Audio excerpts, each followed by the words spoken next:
En attendant son procès en appel, Anna Delvey est assignée à résidence et vit un confinement des plus stricts.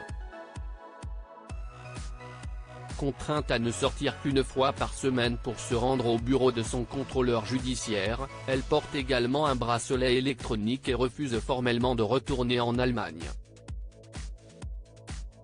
Interviewée par le magazine Elle, Anna Delvey a accepté de dévoiler les secrets de son quotidien depuis sa condamnation pour escroquerie, grand banditisme et crime organisé en 2019.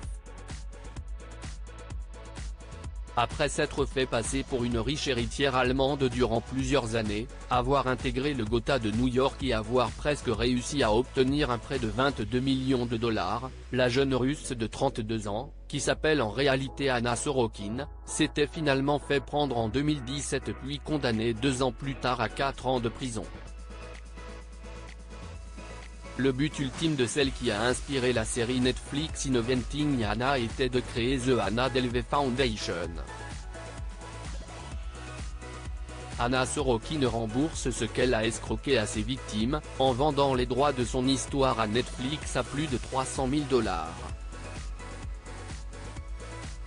Relâchée pour bonne conduite en février 2021, elle est aussitôt rattrapée par la justice car le visa de touriste qui lui permettait d'être sur le sol américain a largement expiré. Les avocats d'Anna arguent qu'elle ne pouvait le renouveler car elle était en prison. Les services de l'immigration répondent qu'elle n'avait pas à se trouver derrière les barreaux en premier lieu, expliquent nos confrères. Il m'empêcherait de revenir. Et toute ma vie est ici, explique-t-elle.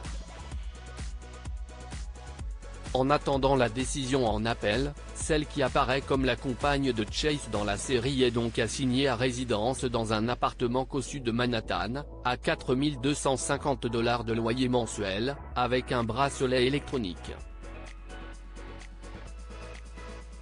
Interdite de réseaux sociaux, elle ne sort qu'une fois par semaine, le jeudi matin, pour se rendre au bureau de son contrôleur judiciaire. Le plus souvent, elle parcourt à pied ces 3 km.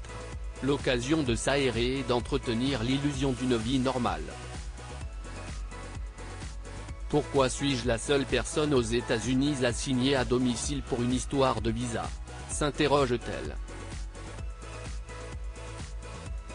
Ce n'est pas comme si mon crime avait été violent. Ça protège qui de m'empêcher d'aller et venir ? Techniquement, ce que j'ai fait peut l'être depuis partout dans le monde, il suffit d'avoir une ligne téléphonique.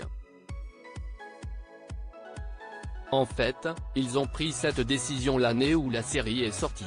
Pour Anna comme pour ses proches, elle est aussi victime de sexisme. Si elle avait été un homme, explique son amie Julia Fox, ex de Kanye West, elle serait milliardaire aujourd'hui. Elle a fait tout ce que font les mecs riches, ils n'utilisent jamais leur propre argent pour monter des projets, ils empruntent. Est-ce qu'elle a falsifié certains documents? Oui. Mais comme le font ces connards. J'essaie de ne pas me regarder comme une victime.